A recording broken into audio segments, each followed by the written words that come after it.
Welcome to Addspower. In this video I'll take you on a road test of my Audi A2. It's a 1.4 TDI 90. I'll take you through some of the cool features of this car and what it's like to drive. Right, let's get to it.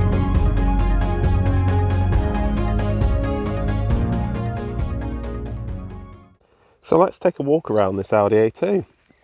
So it's a really interesting piece of kit. I've always been into these things.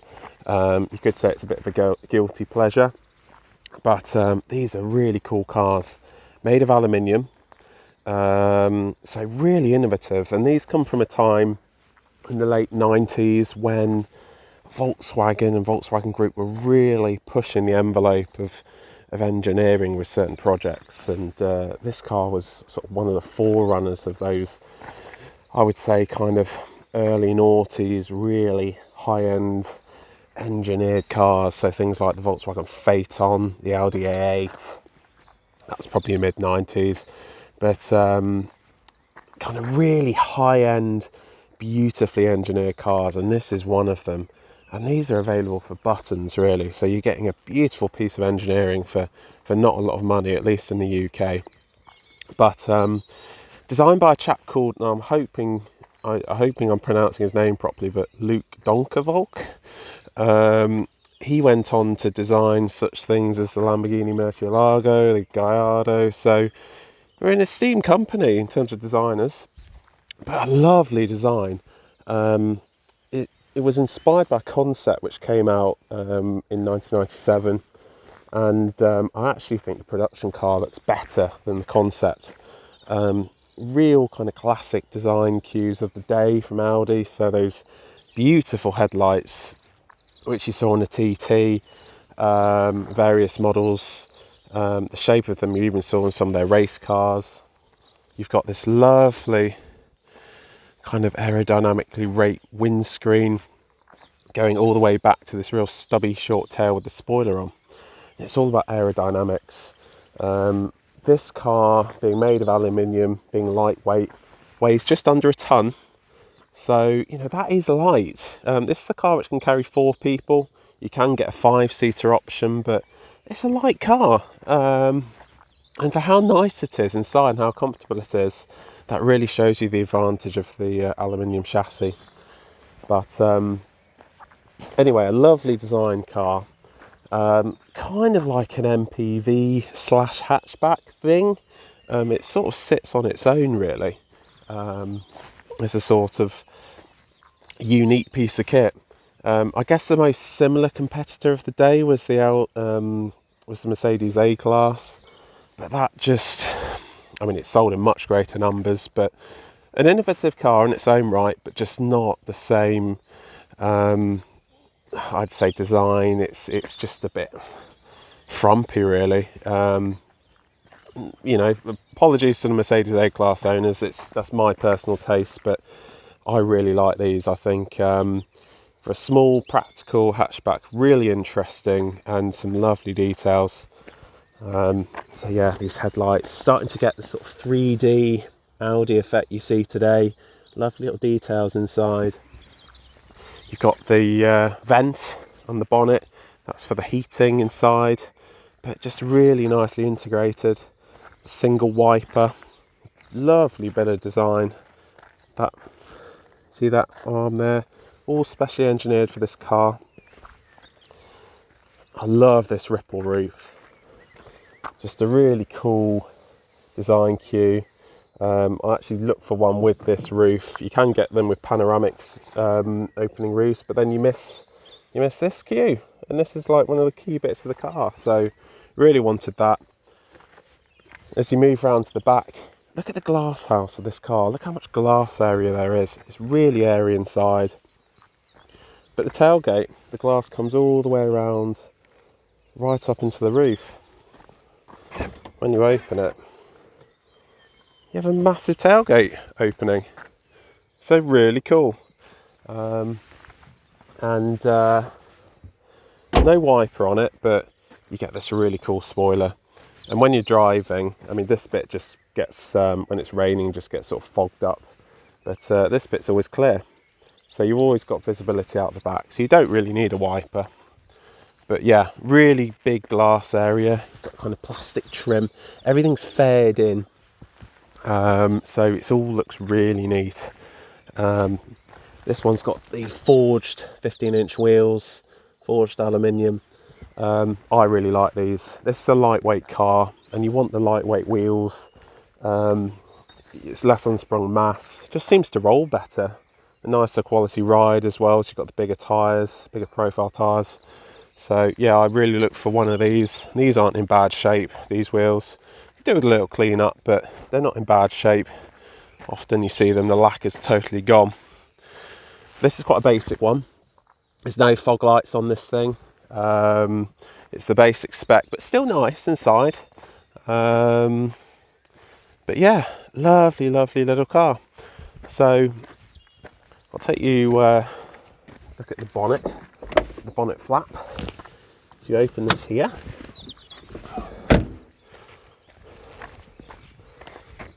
There you go. So this is how you service it. So dipsticks here. You've got the oil filler there, and you've got the washer there. So real basic kind of things you need to service the car. I think the idea was it was sort of, you take it to the dealer when it actually needed a service. I find it a bit annoying, to be honest, having to take the bonnet off. You've got these two catches here, you're on clip. I'll take the bonnet off for you now, actually, so you can just see what the engine bay looks like. So here's the engine bay. This is the TDI 90. Sometimes they call it the red eye. Let me show you. Red eye there. So this is the sports diesel, which I really like. In my opinion, the best engine on this. But yeah, nothing special here. Standard VW brake reservoir. I really like these sort of spherical ones they do. Really nice. But just everything's easy to get at. It's been a pleasure to work on this car. But yeah, nice little simple engine bay, well packaged. So as you can see, there's nothing special about the engine bay, but it'd just be nice to open it. I think it's a bit of a gimmick, to be honest, but hey ho, it is what it is. But no, lovely, lovely little car. See some of the details here. The washer units are fared in. Lovely little wing mirrors, beautifully shaped and designed. You see all the glass is fared in. There's no ugly shut lines. It's just really, really neat. See this cool little lip here on the tail lights. So some lovely little features. Little chrome strip on the boot lid, stop you scratching the bumper, sorry. And the tailpipe's fared in. So just a lovely, lovely detailed bit of design. Anyway, let's take you inside and we'll have a look. So here's the inside, and I think this is a real knockout interior. So you think this car started production in 1999, and you think of a comparable Ford Fiesta or whatever it may have been at the time, really plasticky and basic inside, but this is like just gorgeous. I mean, it stands up today, I think, as a nice interior. Very plain, very kind of architectural, but a lovely interior. If you look at these door cards, it's all soft touch, sort of a squidgy plastic. You've got this lovely fabric, soft touch. It's only hard plastic down here, but the fabric goes all the way around. Lovely aluminium door handles, actually real aluminium. You see here the glass, all this plastic trim here, fares in the frame so you can't see the frame. These are luxury features. You see them quite commonly today in luxury cars, but not back in 1999. So as we step in, close the door.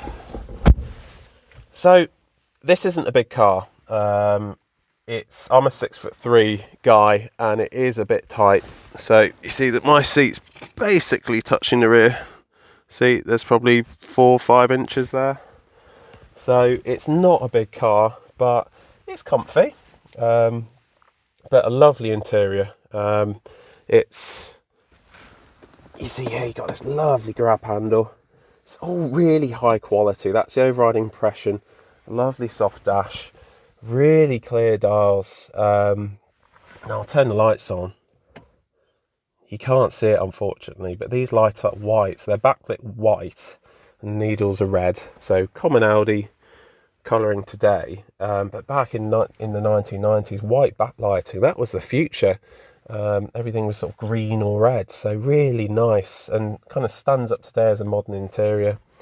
But backlit controls, this example, you do see them kind of all the buttons are mashed up and the white kind of backings showing, but this is in really nice shape, this one. Lovely little gear lever, little oddments tray, and just a simple handbrake and 12 volt lighter. So there's not a lot to this interior. Admittedly, this is the basic one, but fundamentally this is quite a simple, just nicely designed, no fripperies, simple interior. Now you sit a long way back, so you can see the windscreen goes right out ahead of you. Real airy cabin. Great visibility with these little quarter lights here. I love the details in this cabin, like these visors. Lovely kind of framing to them. A little mirror inside. All got this nice fabric. The roof lining all the way around, just this lovely fabric. And these are kind of luxury features. You know, really expensive, but just nicely done. Lovely integration of the radio, simple heater controls, just everything is really well thought out. These lovely cup holders, just really well thought out and nice. So this is the base one, so you've got a plastic steering wheel. The steering wheel's massive in this car. It's weirdly big. I mean, I guess back in the 90s the airbag technology wasn't what it was today, but it's big, so you kind of feel like you're sort of manhandling a bus, but I guess that's how the car is. Gear lever's nice to use. You do find in these that the gear shift tower, as it's called, can get a bit worn out and notchy. This one's actually still in pretty good shape. Given the mileage, it's got 135,000 miles on it, and it doesn't look bad, does it? It's a nice car.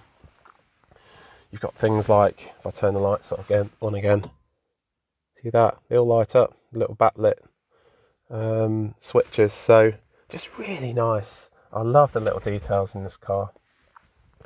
Right, let's look in the back. So here's the back, so not bad, but you can see how my seat's basically touching the rear seat. That's set for a 6'3" bloke, so these aren't big cars, as I said. They are relatively small, but they've got a very deep footwell. So see how low my feet are relative to the seat rails. So you do sit quite upright, a bit like you're sitting in a sort of office chair, but lots of room. Comfy. If you close the door, yeah, it's a nice place to be. Nice and airy.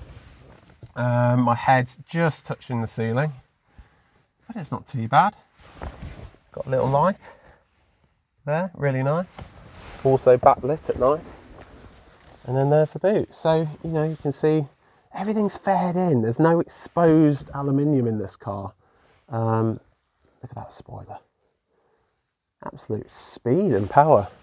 But no, just a lovely, lovely interior. Even on this basic one, you don't feel like you're being, you're in the poor man's A2. This is a nice interior. It's got everything you need. It's ergonomically, easily accessible. Just a nice, nice car. Let's look at the boot.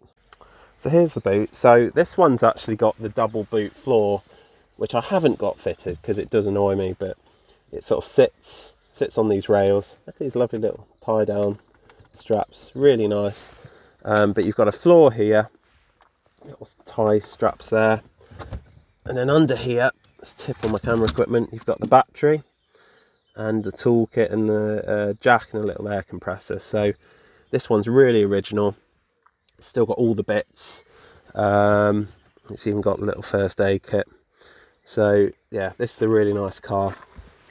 Look at this little estate kind of flap to stop people seeing in. It's like an estate car. That's really nice.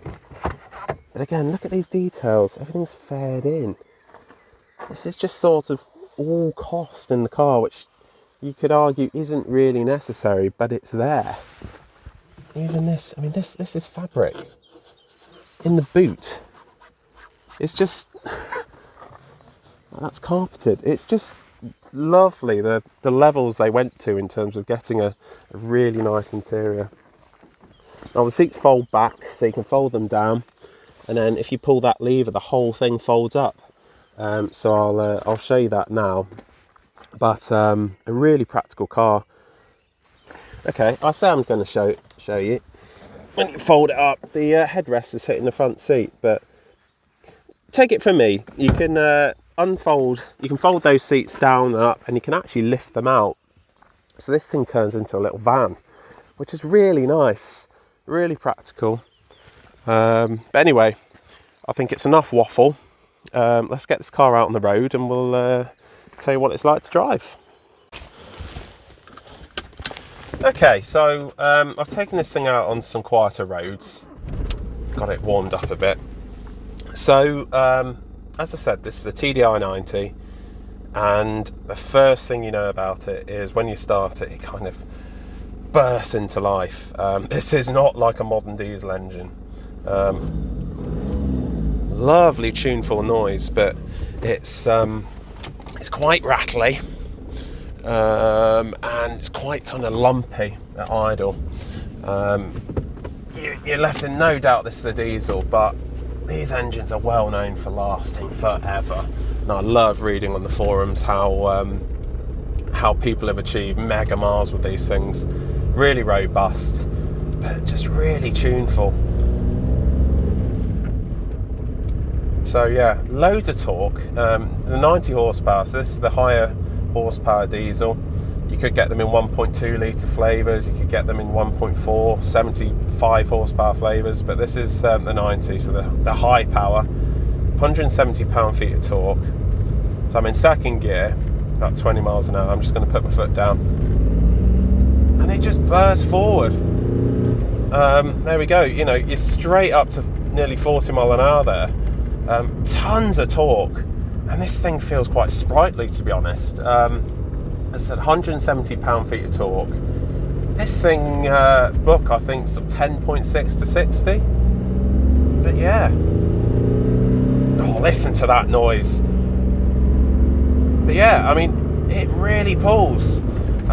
It feels quite a quick car, to be honest. And because this is the lightweight, kind of low spec, there's no aircon or anything. You know, you're in the lightest model, no pan roof, with the highest torque and highest power diesel engine. So you know, it goes really well.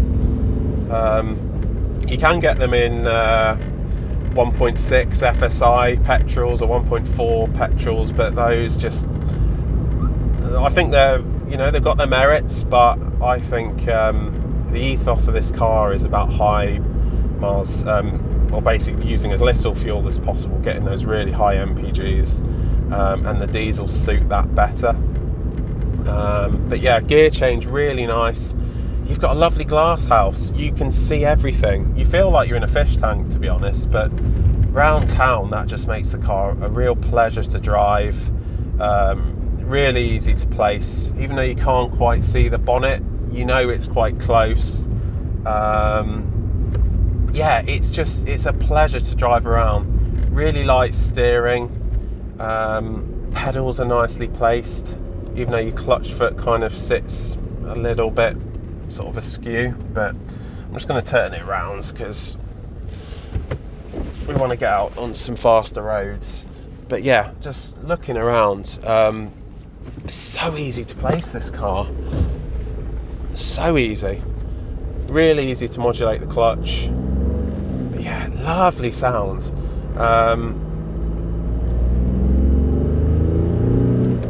really kind of tuneful.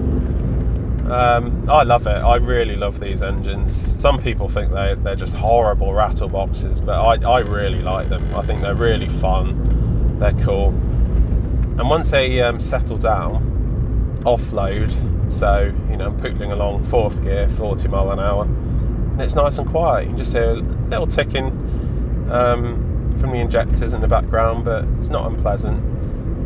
And it just quietens down, and you've got a lovely, easygoing kind of cruising car.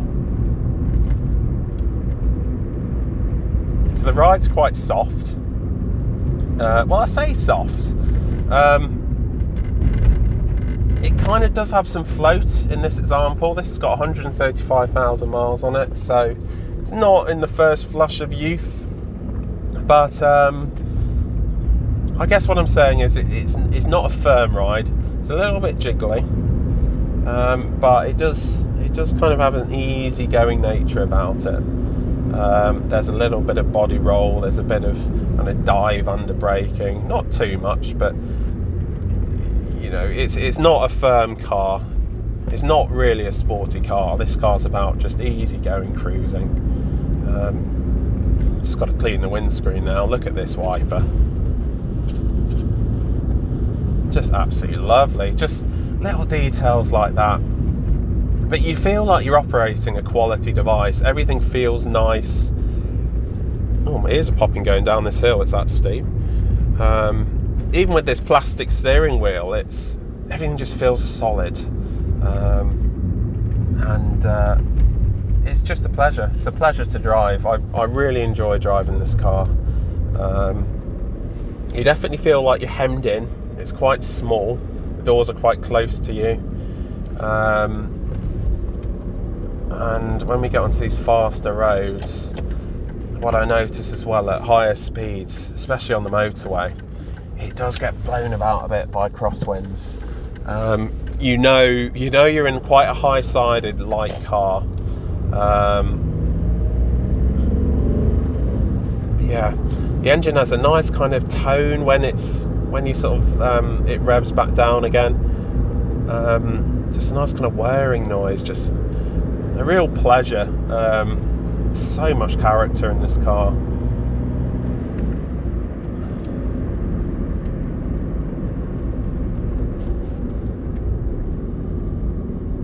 We've got some traffic lights here, so you'll join me again when the road clears, and we can have some fun. Okay, so let the road clear. I'm going to do a bit of a 0 to 60, guys, so out of a junction, admittedly. Listen to that indicator. Just gorgeous. Right. So wheel spin all the way through. 20, 30, 40, 50. There's 60. So, quite sprightly. I mean, admittedly, that was pulling out of a junction. So, not the best 0 to 60 we've ever seen, but just gives you a flavour. It's quite quick.